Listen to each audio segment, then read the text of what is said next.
everyone, welcome back to Tim with Tomes and Tales. I'm Tim, author of Haunting, a short ghost story, and the hard-boiled detective novel Baltimore City. Today on the channel, I'm reviewing 20,000 Leagues Under the Sea by author Jules Verne.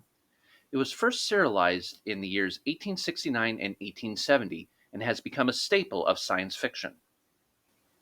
On an ocean expedition to investigate sightings of a mysterious sea monster, Professor Aronnax, his servant Consuelo, and harpooner Ned Land are lost at sea after an encounter with the beast. However, these three survivors discover it is not a beast at all. It is a new type of submarine called the Nautilus under the command of Captain Nemo. Not able to leave the Nautilus, Aronnax befriends the captain, who is only too happy to show off his work and knowledge to the professor.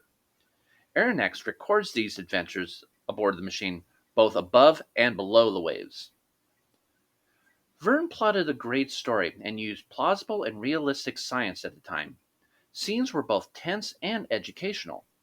However, Verne would often deliver these science concepts and observations in a way that sounded more like a lecture to the reader. I felt it could have been delivered through more character dialogue. And I also felt the ending was a bit rushed, in my opinion. Now, while I enjoyed the plot, the lecture-like prose was a bit tiresome to me.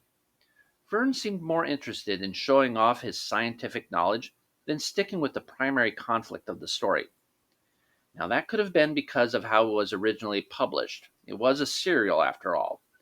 But I did, for lack of a better term, check out at times while reading these long-winded texts.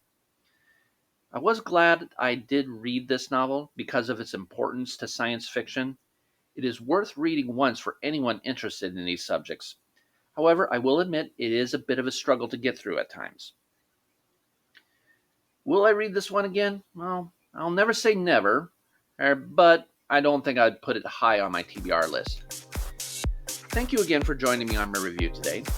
Please hit like and subscribe if you want to help out the channel, or check out my own novel, Baltimore City. It can be found on Amazon. Stay safe, everyone, and happy reading.